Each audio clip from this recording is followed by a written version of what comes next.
شب برات کی فضیلت بہت ساری احادیث سے ثابت ہے۔ حدیث پاک کے اندر آتا ہے، یہ روایت حضرت علی رضی اللہ تعالیٰ عنہ سے ہے۔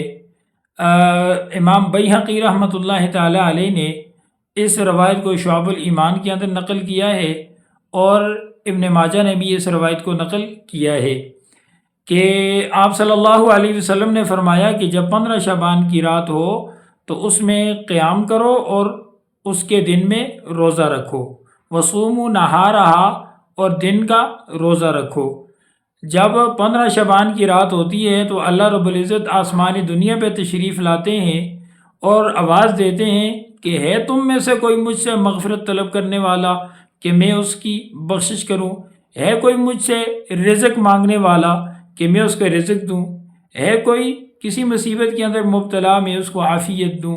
ہے کوئی اس طرح، ہے کوئی اس طرح، ہے کوئی اس طرح، یعنی میں اس کی ضروریات کو پورا کرتا رہوں یہاں تک کہ فجر طلوع ہو جاتی ہے، یعنی صبح صادق تک اللہ رب العزت ندائی دیتے ہیں۔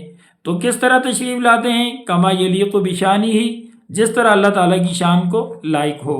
اور اسی طرح ایک روایت حضرت عائشہ صدیقہ رضی اللہ تعالیٰ عنہ سے ہے کہ وہ فرماتی ہیں کہ رسول اللہ صلی اللہ علیہ وسلم نے فرمایا کہ یہ جو شب برات کی رات ہے، اس میں اللہ تعالیٰ انسانوں کی قبیلہ بنو کلب کے بھیڑوں کی بالوں کی بقدر اللہ تعالیٰ مغفرت فرماتے ہیں۔ تو قبیلہ بنو کلب کے پاس جو بھیڑیں تھیں، پورے عرب والوں کے پاس اتنی بھیڑیں نہیں تھیں جو اکیلے قبیلہ بنو کلب والوں کے پاس بھیڑیں تھیں۔ تو کتنی بڑی تعداد کے اندر اللہ تعالیٰ مغفرت فرماتے ہیں اس رات کے اندر۔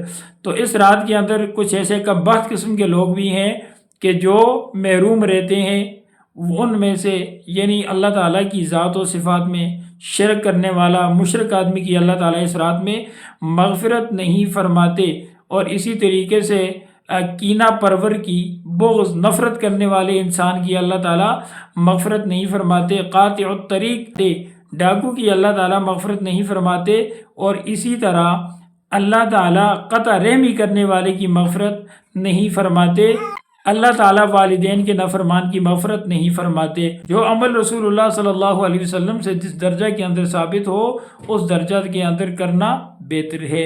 اور اس رات کے اندر لوگ بہت ساری جو ہے بدعات کرتے ہیں، یعنی صلاۃ التسبیح اجتماعی طور پر جماعت کے ساتھ پڑھتے ہیں، چراغاں کرتے ہیں، اور اسی طریقے سے رات کے وقت حلوہ وغیرہ، کوئی مٹھائی، اس طرح کی چیزیں بانٹتے رہتے ہیں جو کہ سری بدعات کے اندر آتی ہیں۔